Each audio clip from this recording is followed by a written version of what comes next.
Hello, Nevada County. It's your friendly neighborhood political correspondent. Here at Nevada County Media, I aim to educate and empower voters by interviewing local political leaders.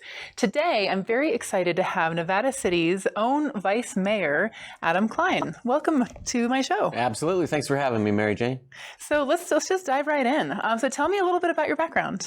Well, I grew up here. I was born down in Santa Barbara, and then my folks came up in 1980 and bought the Holbrook Hotel in Grass Valley. Oh, wow. Kind of grew up there and stuck around, and here I am. So did you grow up in the Holbrook Hotel? We had a house proper, but I would get off the school bus there at Toffanelli's and then walk down and get a turkey sandwich from the kitchen and do my homework at the desk there, and then we'd go home and I'd sleep in a regular bed, not a hotel bed. All right. Yeah. Well, that's great. I don't really meet a whole lot of people who are actually from Grass Valley or Nevada City. So growing up in Grass Valley, did you have an allegiance to one or the other? My folks didn't visit Nevada City all that much, but we moved around a fair amount, and so I ended up I lived in Nevada City for my junior high years, my high school years, so I did a lot of my personal growing up in Nevada City proper.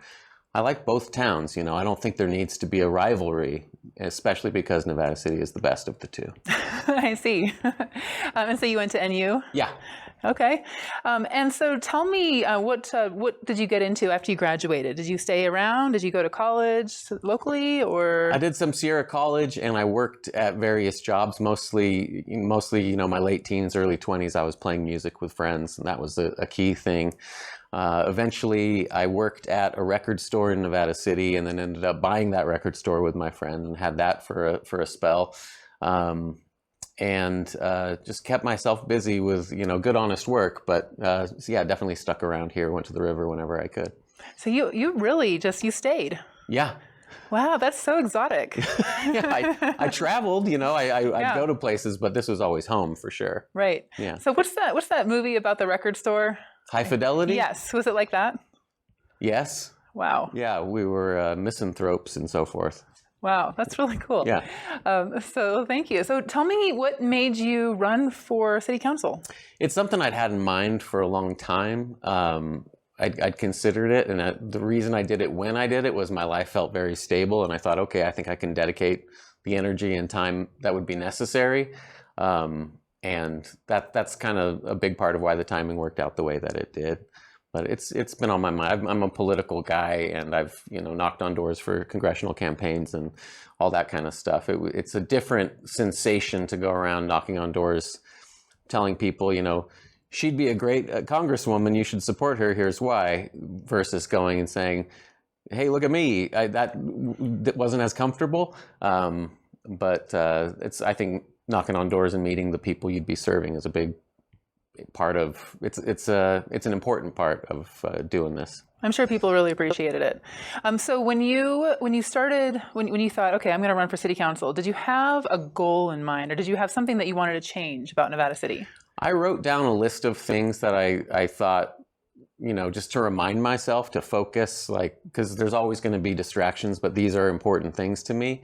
And I found that list just the other day cleaning off my desk, and I was pretty pleased. Things are moving along in a nice way on all of these. There's just always work to be done, but there were specific things, and I've got another year and a half or so for my 4-year term, and hopefully we'll keep moving. So it's a 4-year term. So what year did you run and get elected? It was what year is it right now? 2025. It was 2022. Next year I will either be on the ballot again or decide against it. Okay. Yeah. Fair enough. So 2022, the pandemic had pretty much come to an end. Maybe here and there, people were still wearing masks. And was there something that you would like to share that you prioritized coming into office, or people just always asked you about back in 2022? Yeah, it was interesting. I had my priorities, and then knocking on doors and hearing from citizens what they were hoping to see changed. By far, the number one issue was fire safety. Oh, wow. Which makes a lot of sense. It does. And so that was a big issue for me, and it was encouraging to know the community was also had their eye on that. And this council has really been focused on that, and I think has done an outstanding job. I'm really happy with that. Number two issue for me was housing, just because I had seen so many friends who, like me, grew up here and were finding it harder to stay here. So that was a biggie for me. And then support of the NCN and furthering the arts community and arts scene in Nevada City was a biggie for me too. Yeah, especially as a former record store owner. Indeed. Yeah. Just an aside. When did that go away? When did the record store go away? Well, we ended up selling the record store to our buddy Matt, who he was employed with us as our record buyer, and so he opted to buy the store from us. I don't remember what year he closed it, but it had a good long run after we owned it. It was there on Commercial Street downtown. It was a good shop. There should be a record store in downtown Nevada City. I just can't be the one who owns it. I would support that. Yeah. I'd go in and buy records. So anyway, back to the conversation at hand. We can talk about records if you want. So you have committee appointments that you've received from the mayor this year, and so that has probably driven a little bit of your focus. So tell me about what you've been focusing on lately. We've been having a lot of meetings talking about Airbnbs, that kind of thing. And this was a thing I really discovered when I was running. I knew it was an issue before I ran, but talking to people and realizing how perfectly good houses where families could live aren't being filled with families. They're being filled part-time by people who are visiting. And obviously Nevada City is a big tourist town, so it's great that people want to come here and spend money at our restaurants and shops and so forth and see the natural beauty of the place. But really it's only going to work if people live here. A lot of people are like, why'd that restaurant close? In many cases, it's because they couldn't find employees. So a house with a family in it is going to provide employees for our shops as well as regular customers instead of, occasional customers. So I think I'm not opposed to Airbnbs. I think they really serve a purpose, but I think there's a real need to make it make sense for Nevada City.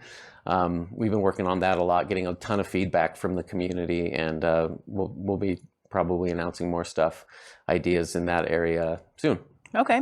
So it sounds like there's a balance to strike between Airbnbs and families because they definitely having a balance, one feeds the other. The families make it a nice place to live with well-employed restaurants with good staff, and then the people who come from out of town and maybe spend money here and are tourists. So how do you find that balance? Is it based on feedback? Is it based on data from a consulting firm? Like how do you kind of go about this?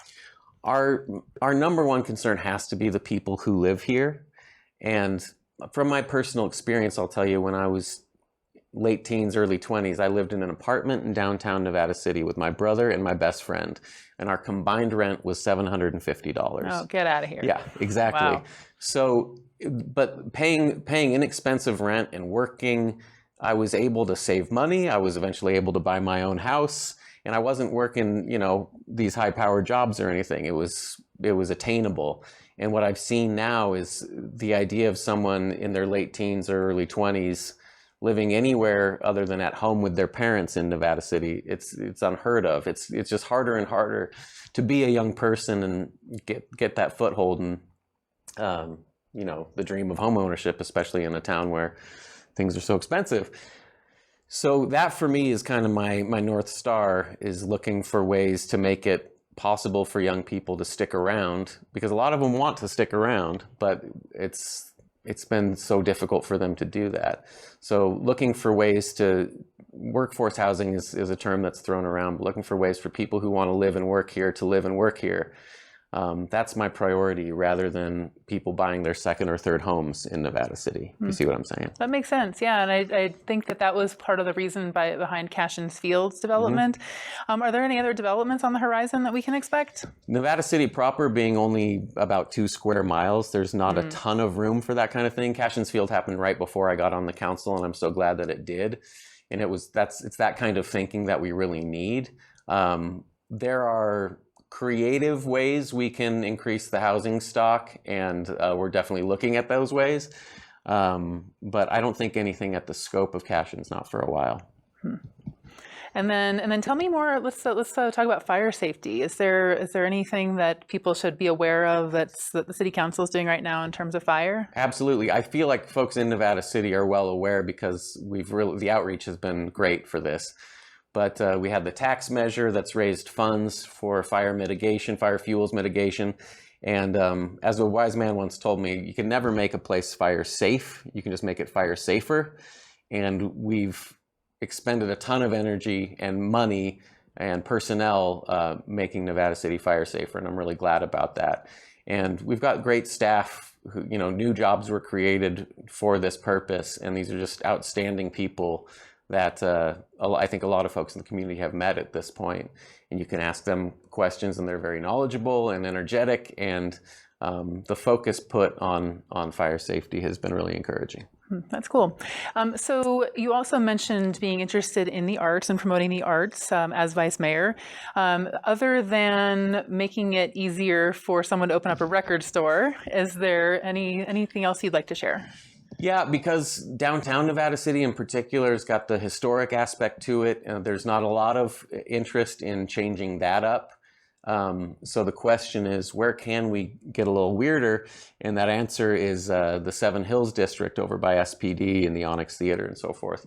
For the first time ever, we have a public arts commission.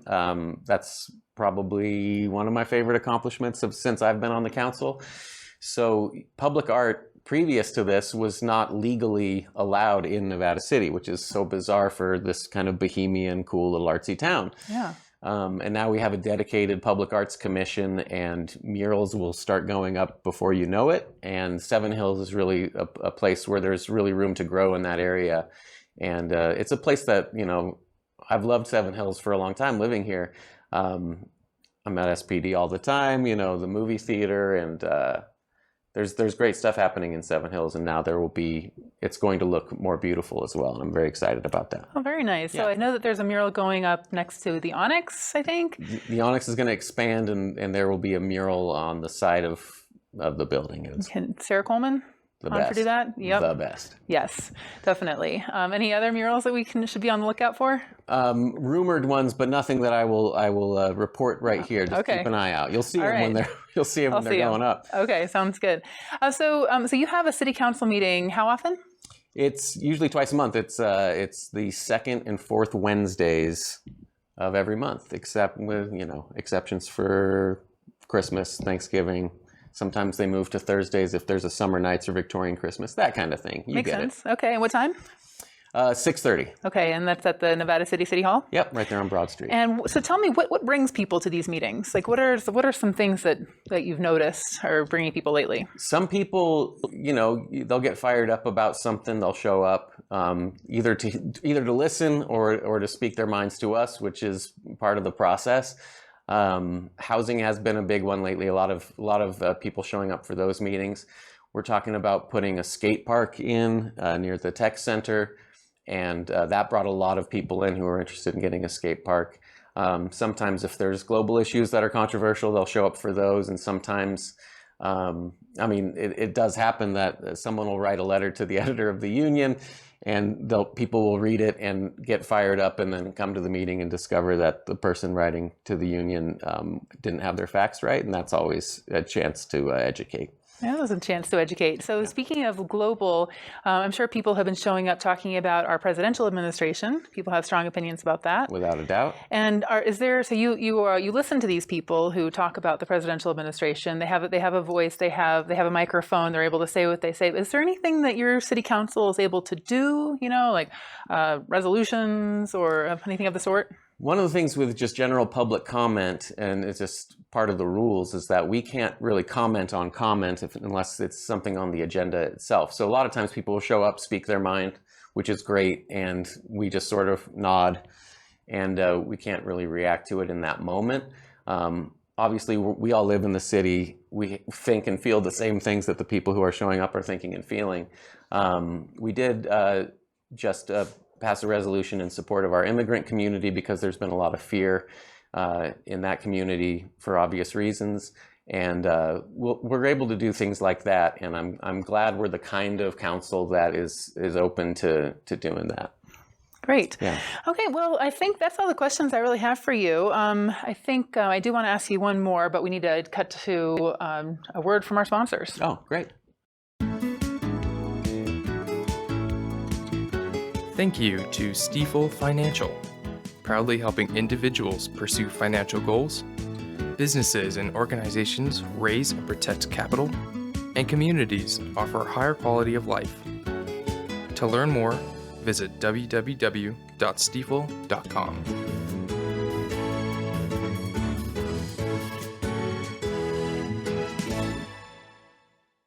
And welcome back. I'm MaryJane Hunegart here with Nevada City Vice Mayor Adam Kline.